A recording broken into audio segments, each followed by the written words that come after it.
Alright, what up, folks? Louis here from Consciously Lou, doing another video today. And today, what I want to talk about is how to use your third eye. It's actually a lot simpler than most people make it. Maybe there is some other unlocking the third eye mystical thing that I don't know about, but as far as I understand, the third eye is a very simple thing to use. It's just most people don't use it or don't know that they're using it because they use it all the time. Most people don't know that they're using it, and so they don't know how to use it on purpose. But the third eye is very, very important. Jesus says if your eye is single, then your body is full of light. If your eye is doubled, basically, or if your eye be folded, I believe the word single means, and if it's unfolded, basically, when you use these two eyes, the third eye closes. When you close these two eyes, the third eye opens. It's pretty simple. You can actually open the third eye and use the third eye with the two eyes open, and I'm going to show you how to do that too. And what you use the third eye for, it is the eye of faith. When Paul says you walk by faith, not by sight, faith is another mode of seeing. The word, when it says faith is the substance of things hoped for, that word substance means underlying reality. It's hypostasis, underlying reality. So faith is the underlying reality of the thing you hope for. It basically means that faith is the subatomic level of reality or energetic level of reality. In that place where the energy is, where everything that exists is pure energy, that is the place where you can actually go and create or bring together subatomic particles to create in this realm. So you create it first with the well, I guess I will have to talk about that. But first, let's talk about how to use the third eye. But the reason that it exists is to see into that realm, the underlying reality. That's where you walk. You use that eye and you see what you want to manifest in this reality. Because that is the place where all reality comes from. That's the one thing most people won't be able to believe or won't want to believe because we've been trained that this is reality. This outside three-dimensional realm is reality, and it's like a cause and effect type of thing, but the cause is outside of us and the effect takes place inside of us when it's the other way around. We are the cause. Reality is the effect. All right, so let's talk about how to use the third eye, and then I'll probably talk about how to um, use it to manifest. All right, so let me see. I'm gonna use like 3 or 4 examples. All right, so just bear with me. If you're rocking with me so far, I appreciate it. And if you participate, I think that's cool. All right, so let's use the third eye. I want you to think about your refrigerator. I don't know why I always use refrigerators, but think about your refrigerator. If, of course, you're not looking at your refrigerator, go ahead and close your eyes if you don't mind. Close your eyes and just imagine your refrigerator.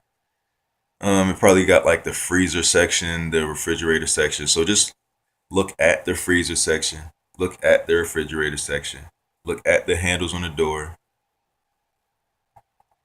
you know, look at the floor below the refrigerator, the ceiling above the refrigerator, those things. Now you can open your eyes. All right, so the thing you just used to see the refrigerator is called your third eye. It's your mind's eye. When you use these two eyes, you receive light from an outside source, quote unquote outside source, that's translated into an image in the back of your mind or in the back of your brain, and then it's projected so that you see it as if it's coming from out here. Every image that you see it in the mind. It's your rendition of what your eyes are seeing. That's you interpret that light. When you close these two eyes and you use the other eye, where does that light come from? When you get really, really good at visualization, you can envision the sun. And when you open your eyes, you'll have sunspots in your eyes. Where does that light come from?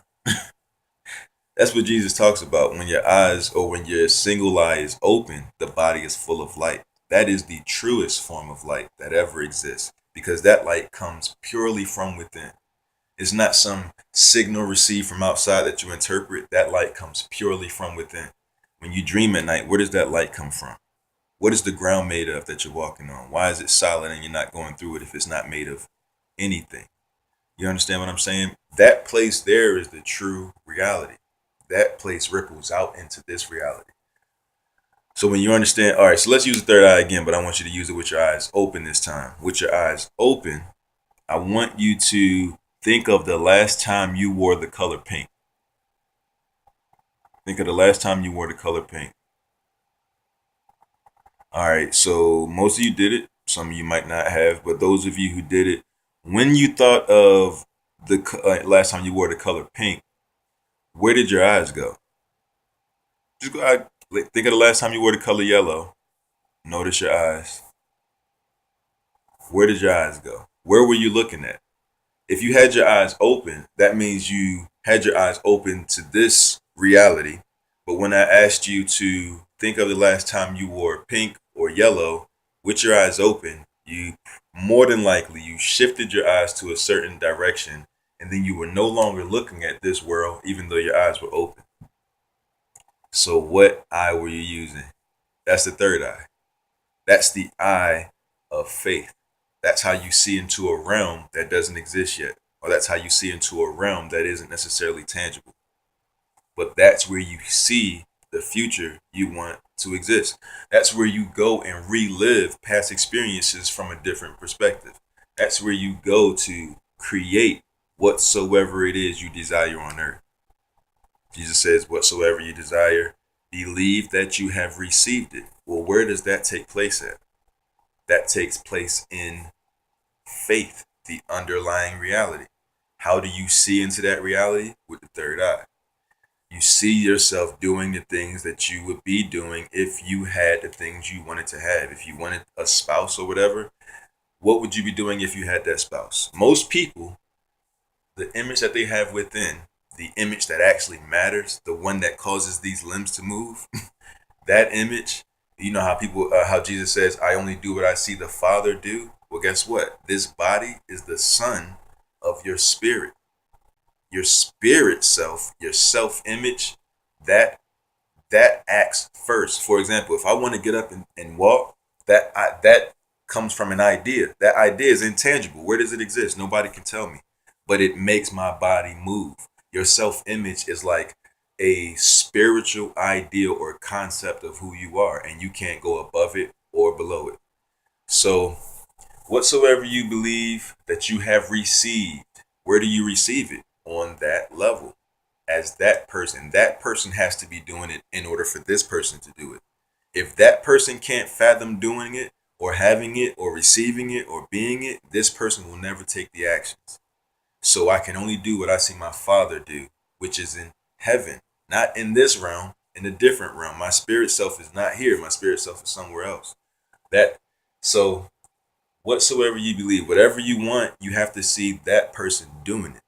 You have to use the third eye to see into the realm of faith where you walk, where you're not walking by sight. Because if you're walking by sight, you continue to use these outside circumstances to tell you what is real.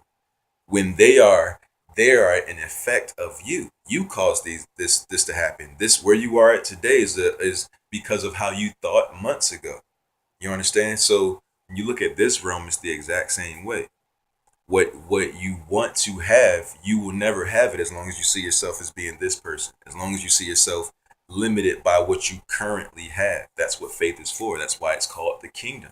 In the kingdom, you can go there, seek the kingdom first, and all things are added, as opposed to doing it the other way around, chasing the things as if they created you. You created the things. Even the things you don't have, you created the desire and the need for them. That came from within you. Nobody, even if somebody tells you you need them, you still have to believe it. Once you believe it, you've created the need for those things. The reason that those things are needed or even exist in your life is because you say you need them. When a moment before you realized you needed them, you didn't need them and they didn't exist in your life. So if you have a desire for something, that means that it means that the way for it has already been created. What has been denied is the tree of life. A desire fulfilled is a tree of life. That's what it says in Proverbs. How do we fulfill desire? Well, it's the process that I just told you, basically. Now, we're getting on 10 minutes, and I wouldn't normally stop the video, but I'm going to keep going for a few, maybe a minute or two longer, just to continue with this concept.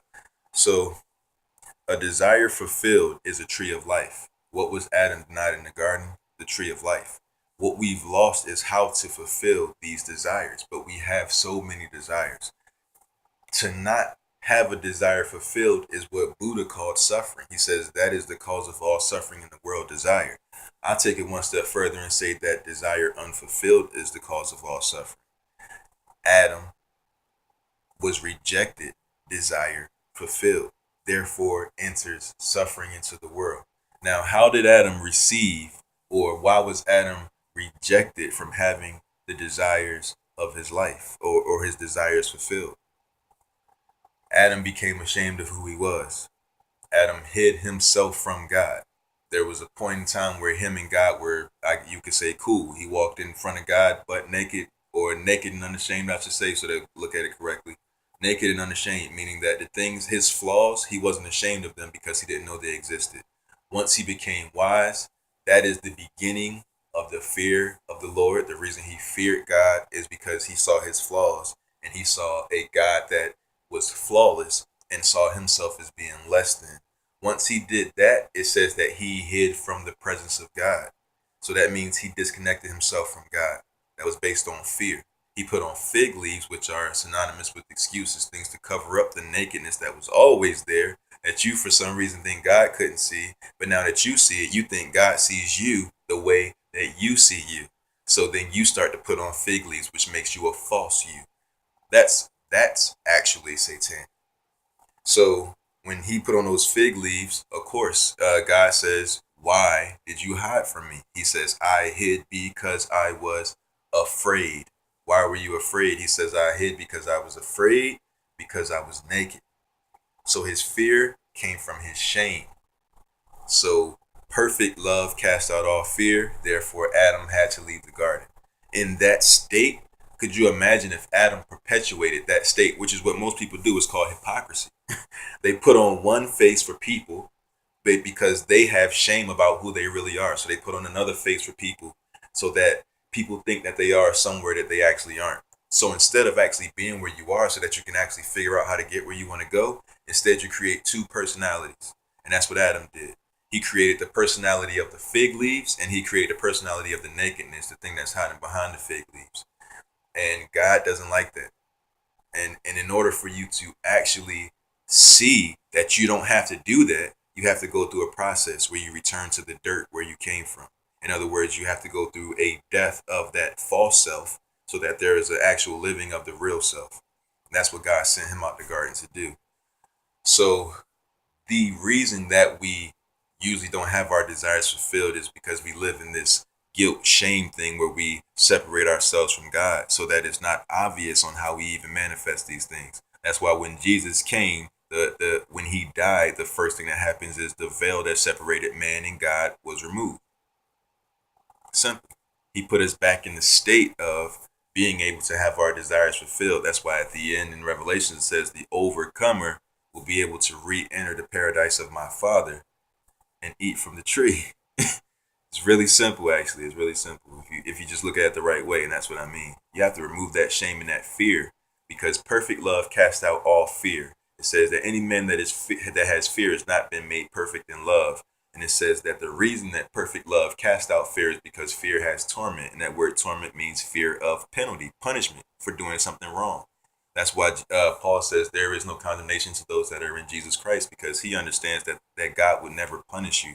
He would never put you in someone's hell or any of that type of stuff. So all those fears is what separates us from God. That creates the gulf. That creates that level there.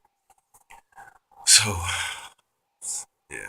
All right. So about 15-minute video. Hopefully this made sense to you guys. But the reason that we use the third eye is what they say in law of attraction. They using visualization. It's just the same thing as using the third eye. So when you think, when was the last time I wore? And you see how I just did that? Look up to the side. I'm not looking at the wall over there. I'm looking at something else with a whole different eye than these two eyes.